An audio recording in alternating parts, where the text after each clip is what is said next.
Hello and welcome to my YouTube channel. नमस्कार दोस्तों, स्वागत है आप सभी का मेरे चैनल पर एक और नई चुड़ैल की कहानी में। तो दोस्तों आज की वीडियो बहुत ही मज़ेदार होने वाली है, वीडियो को एंड तक ज़रूर देखें। दोस्तों वीडियो थोड़ी लंबी ज़रूर होगी लेकिन वीडियो बहुत ही शानदार होने वाली है, तो वीडियो को एंड तक ज़रूर देखें। तो दोस्तों रात के 7 बज चुके थे। सुरेश ऑफिस में काम कर रहा था। बाहर तूफ़ान के साथ भारी बारिश हो रही थी। सुरेश एक ज़मीन के प्रोजेक्ट पे काम कर रहा था। काम में व्यस्त होने के कारण वक्त का पता ही नहीं चला। जब उसका काम ख़त्म हुआ तो घड़ी में 1 बज चुके थे। बैटरी कम होने के कारण उसका मोबाइल भी थोड़ी देर में बंद हो गया। जब वो बाहर निकला तो उसके होश उड़ गए। काली अंधेरी रात थी, सुनसान रास्ता और आसपास में कोई नहीं था। तूफान के साथ तेज़ बारिश गिर रही थी। भारी बारिश की वजह से बिजली के खंभे के सारी बत्तियां भी बुझ चुकी थी। सुरेश ने जैसे तैसे करके अपना स्कूटर निकाला और अपने घर की ओर जाने लगा। कुछ देर बाद अचानक रास्ते में एक बिल्ली दिखाई दी। सुरेश ने स्कूटर को ब्रेक लगाई, लेकिन ब्रेक लगाने के बाद सुरेश का स्कूटर वहीं पर रुक गया। सुरेश को ऐसी अनुभूति हुई जैसे मानो उसका स्कूटर किसी ने जकड़ लिया हो। सुरेश स्कूटर से उतरा और काफ़ी बार प्रयास किया, लेकिन स्कूटर चालू ही नहीं हो रहा था। तेज़ बारिश की वजह से सुरेश पूरी तरह से भीग चुका था। ठंड के मारे वह कांप रहा था। अचानक स्कूटर बंद होने से उसकी घबराहट और बढ़ गई। वह अपने स्कूटर को साइड में ले गया और डर की वजह से कुछ देर अपनी आंखें बंद कर ली। थोड़ी देर बाद उसको एहसास हुआ कि उसकी पीठ पर किसी ने हाथ रखा है। सुरेश ज़ोर ज़ोर से चिल्लाया, कौन है, मुझे छोड़ दो। उसने पीछे मुड़ के देखा तो कोई नहीं था। उसने सोचा कि शायद उसका वहम होगा। वह बहुत डर गया था। अचानक उसने बत्ती बुझने और जलने की आवाज़ सुनी और पास में देखा तो स्कूटर की बत्ती जल रही थी और बुझ रही थी। ऐसा कुछ पलों तक चला, फिर बत्ती बुझ गई। सुरेश को कुछ समझ नहीं आ रहा था कि अब वह क्या करे। वो कुछ हरकत करता उससे पहले उसके सामने एक लटकता हुआ सफ़ेद छाता उसको सामने दिखाई पड़ा। सुरेश ने डर के मारे अपनी आंखें बंद कर ली, लेकिन वह अपनी आंखों को ज़्यादा देर तक बंद नहीं कर पाया। जब उसने अपनी आंखें खोली तो उसके पैरों तले ज़मीन खिसक गई।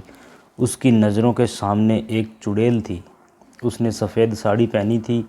वह डरावनी नज़रों से सुरेश को देख रही थी। फिर उस चुड़ैल ने छाता ज़मीन पर फेंक दिया। सुरेश ने देखा कि बारिश की बूंद चुड़ैल की साड़ी पे गिरते ही बूंद लाल रंग की हो गई। धीरे धीरे पूरी साड़ी लाल रंग में परिवर्तित हो गई। यह दृश्य देखकर सुरेश भयभीत हो उठा और अपना स्कूटर चालू करने लगा। सौभाग्य से उसका स्कूटर चालू हो गया और वह तेज़ी से अपने घर की ओर बढ़ने लगा। कुछ देर बाद वही चुड़ैल सुरेश के स्कूटर के सामने आ गई। सुरेश स्कूटर को नियंत्रित नहीं कर पाया और स्कूटर एक पेड़ पे जा टकराया। पेड़ से टकराते ही तुरंत सुरेश की मौत हो गई। अगले दिन सुबह जब कुछ लोगों ने यह देखा तो पुलिस को बुलाया और लाश को सुरेश के घर वालों को दे दिया।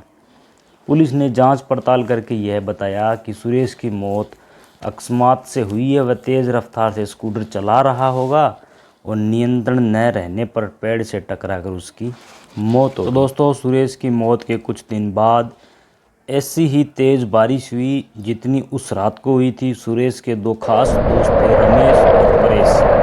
ये दोनों सुरेश के साथ काम करते थे। रात के 3 बजे थे।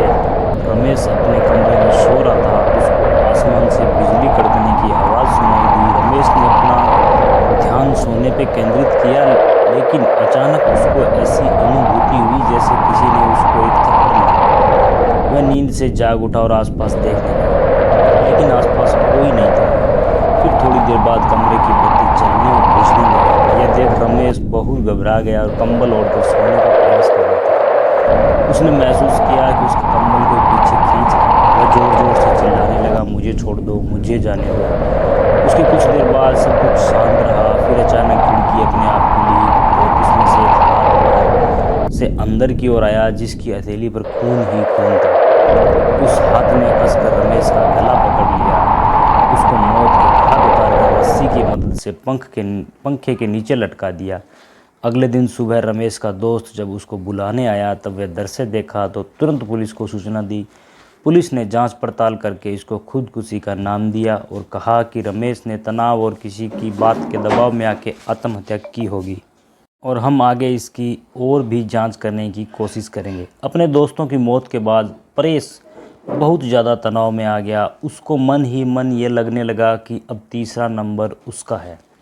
अब उसने ऑफिस जाना बंद कर दिया। कुछ दिनों उसने अपने आप को अकेले में रखा, यहाँ तक कि वह अपने परिवार के लोगों से भी ज़्यादा बात नहीं करता था।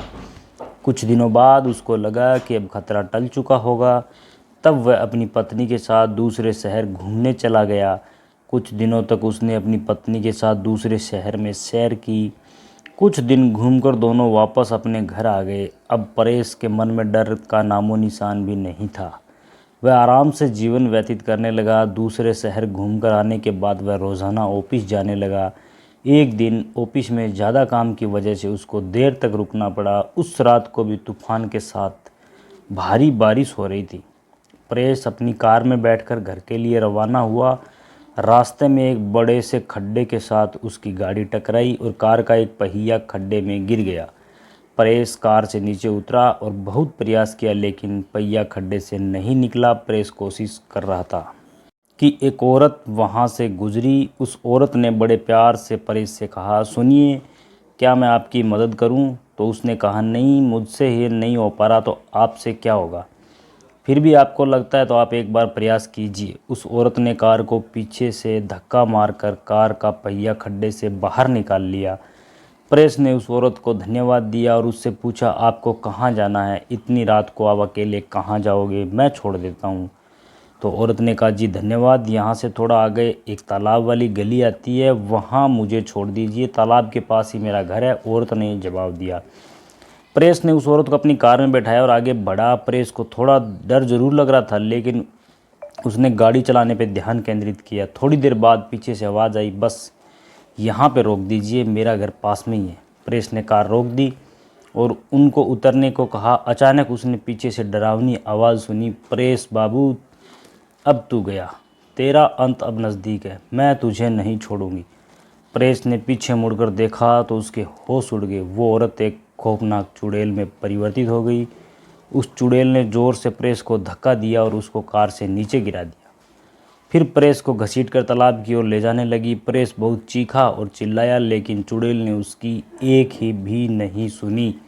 परेश ने चुड़ैल से कहा, कृपया मुझे छोड़ दो, मैंने आपका क्या बिगाड़ा है?